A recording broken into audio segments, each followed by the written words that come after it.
So, kamusta po mga Streetwise? Ako po si Takeru Miyamoto at welcome po sa aking munting channel. So, mga kababayan, alam naman po natin at trending naman ito, no? Kung anong klaseng kababuyan ang ginawa ng Supreme Court para po ibasura yung impeachment trial ni Sara Duterte.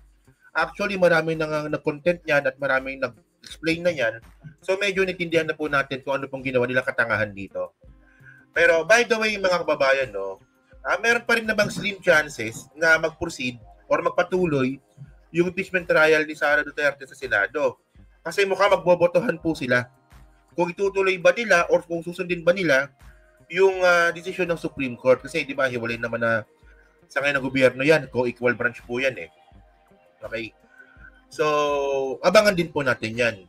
Pero medyo swerte pa rin po talaga si Sara Duterte, no? Kasi meron pang isang paraan para po matuloy po yung impeachment trial ni Sara. So, ito nga po yung people power. So, ang point natin dito mga kababayan, medyo swerte pa rin si Sara kasi ulan po ng ulan. Paano makakaroon ng people power kung ulan ng ulan? Pero by the way, mga ka-streetwise, no, so kahit po na umuulan ngayon, sa ibang panig nga po ng Luzon, meron pa rin pong mga grupo, ang patuloy pa rin po na nananawagan sa pamamagitan nga po ng pagrarally para po ipahayag yung kanila pagkadismaya dyan po sa nangyaring ang desisyon ng Supreme Court. At isa na nga po dito, si Luke Espiritu. So, ito actually ngayong araw, meron silang rally ngayon mismo, no? Ito sa sa Quezon City. So, ito sila. 'Di ba? Wag i-dismiss, ituloy ang paglilitis, 'di ba? Tapos meron pa silang rally kahapon. Ito ibang grupo naman 'to. Nagsagawa ang ilang indignation rally ang mga estudyante ng UP Diliman matapos deklarang unconstitutional ng Korte Suprema. So ngayon, ang inaabangan ngayon natin dito, kung meron ba talagang tatayo para po magkaroon nga po ng isang malawakang rally. O kaya EDSA Revolution for Tweet. Ang alam ko ayan ang pinag-uusapan, pero by the way mga streetwise, no, pag-usapan muna natin dito yung mga naging pahayag nga po ni Luke Espiritu. Kasi ito medyo, kalala naman po natin si Luke, di ba? Si Luke po komunista. Then actually, ito magkaiba po yung komunista sa NPA. Magkaiba po yun So si Luke, mga kababayan, alam naman po natin na komunista yan. Pero may mga bagay din naman po ako, no, na nag-agree pag nagsasalita si Luke. May mga bagay na ayoko, may mga bagay din na gusto ko. Ganun naman, normal naman yun, di ba? So, ito pag-usapan natin to. So, reactionan lang natin tong video na to ni Luke Espiritu. Kung ano sinabi niya nga po, doon po sa rally po kahapon. Kagabi. Okay. Wait, yan. Teka lang, ayusin natin to.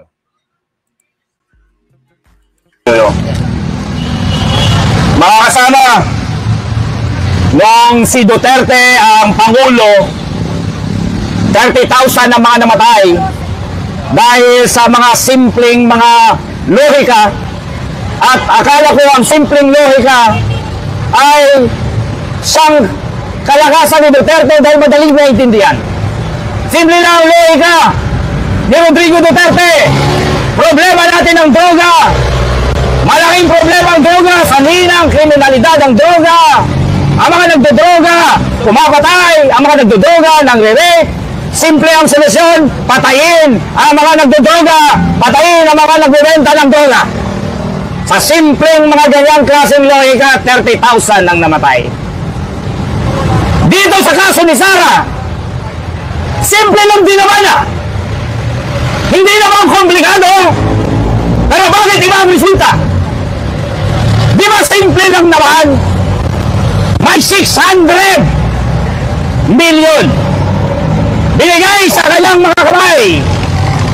Nalustay na hindi niya mapaliwanag kung paano naubos ang 600 million, na hindi niya mapaliwanag kung sino si Mary Grace Beatos, na hindi niya mapaliwanag kung saan napunta ang 600 million. Simple lang naman, di ba? Nakalagay naman sa ating batas na kapag ikay nagkasala sa ating bayan, meron kang kasalanan at violasyon sa konstitusyon, may graft and corruption ka, dapat kang ma-impeach. At simple lang naman. Isang beses ka lang dapat ma-impeach sa isang taon. Isa. Hindi dalawa, hindi tatlo. Isang beses. Yun ang ibig sabihin ng isang impeachment complaint. Bakit ang simpleng bagay na ito? Bakit ang daming pasigot-sigot? Pagdating sa legislatura, sa Senate, pasigot-sikot. Pagdating sa ating mga korte, pasigot-sikot. At ang nagiging resulta ng lahat ng mga komplikasyon na ginagawa nila, yung simple na bagay na dapat managot ang mandarambong ay hindi na siya mananagot. Pagka ang batas ay para sa mayaman, sa makapangyarihan, ay hindi na nagiging simple ang mga lohika. Nagiging komplikado na ang mga lohika. Actually, may point naman siya dito, no? So, alam ko may mga takandidis na nanonood nito eh. So, huwag niyong binabaliwalayan si Luke. Kahit sabihin na nga po natin na ganyan yung kanyang political affiliation, abogado po yan. Oo. So, kanino kayo, actually, no? Kaysa naman dyan sa mga bobong mga DDS na pinapakinggan ninyo, yung mga katulad po nila Jay Guevara na pangit, nila Coach Oli, nila Dada, at least ito, mas may sense ito eh. Diba, napakasimpleng bagay lang. O diba, maghihiring lang po ito. Dinadaan pa sa dinadaan sa technicalities. Para lang po, diba, to delayed. Kasi ang inisip po nila mga kababayan, no, pag na-delayed po itong impeachment trial ni Sara, manlalamig po yung taong bayan. Ayan na nakikita ko eh. Pag dinelayed, manlalamig ang taong bayan, makakalimutan na po ito. So, ang nangyayari po dito, natakasan ni Sara yung kasalanan niya nang walang paglilitis. I-continue pa natin. Sige. Napakaswerte ng pamilya Duterte sa lipunang ito! Napakaswerte! Ang lipunang Pilipino walang kakayanan para sila itigilan. Walang kakayanan ang ating Kongreso, walang kakayanan ang ating mga korte, walang kakayanan kahit ang Malacanang, walang kakayanan na pigilan sila.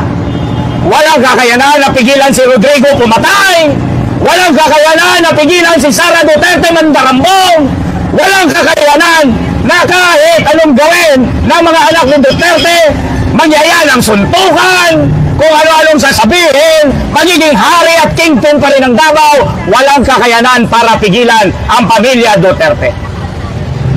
At dahil sa walang kakayanan ganito, para kung naalala, sa kasaysayan, dahil nakita ko na rin naman ito, nakita na natin ang mga ganitong klase, na mga leader, na musado, diktador, pumapatay, parang tulad ng din yan ni Hitler sa Germany ng panahon.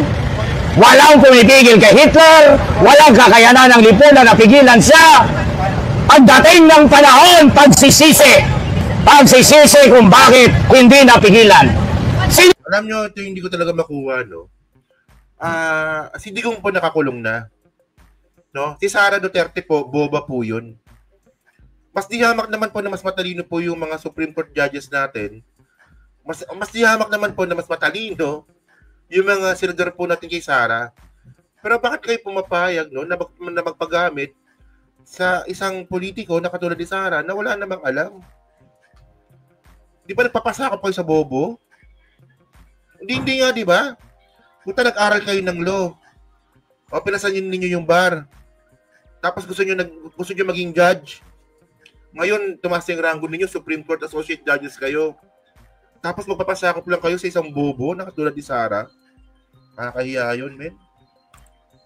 Sinisigurado ko sa Supreme Court, sinisigurado ko sa Senado, nakikita ko ng malinaw, darating ang panahon, yung kawalan ng kakayanan ninyo na pigilan ang mga abusado sa pwesto, pigilan ang mga mass murderer, pigilan ang mga mandarambong.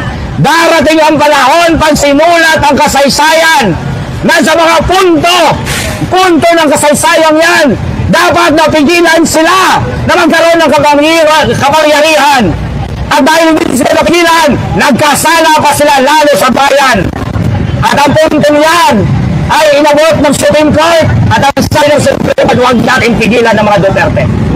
Ang punto sa kasaysayan kung saan dapat pigilan ang mga Duterte, nasa kamay din ng Senado at ang sagot ng Senado, huwag nating pigilan ng mga Duterte.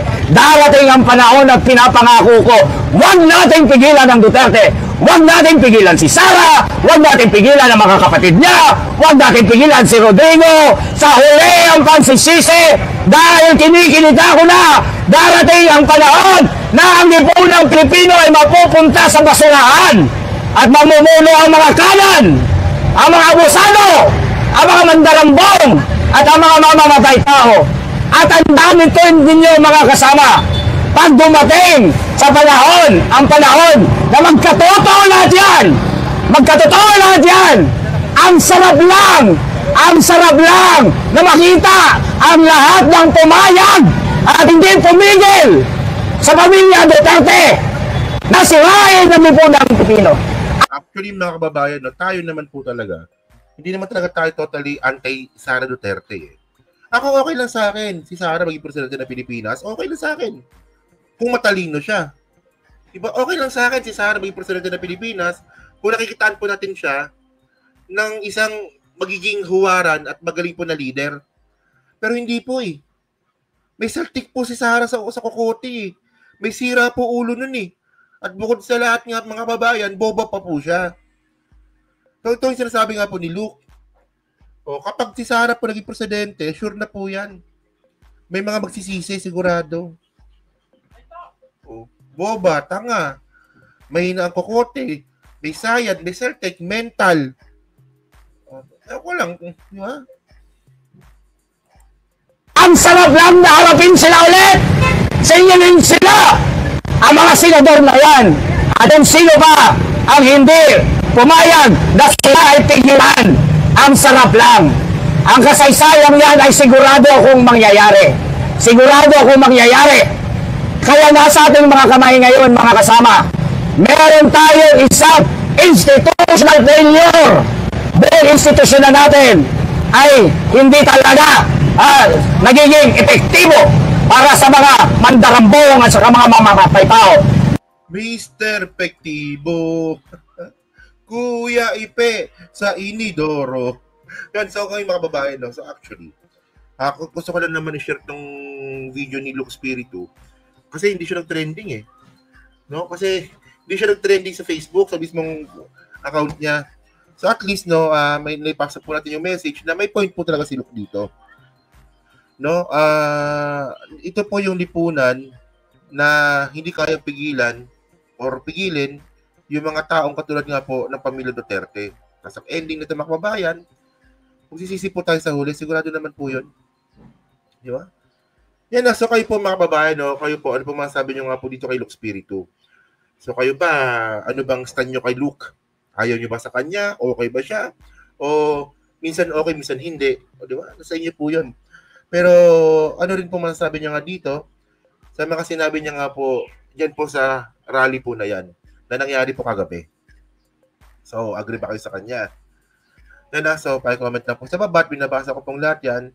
At syempre, dyan po sa Team Replay, pa-like, pa-subscribe. Hindi naman kalabisan, pa-share na rin po ng video po na to. So, thank you mga ka-Streetwise. Kita na lang ulit tayo sa susunod nating content. So, thank you, salamat, and bye-bye.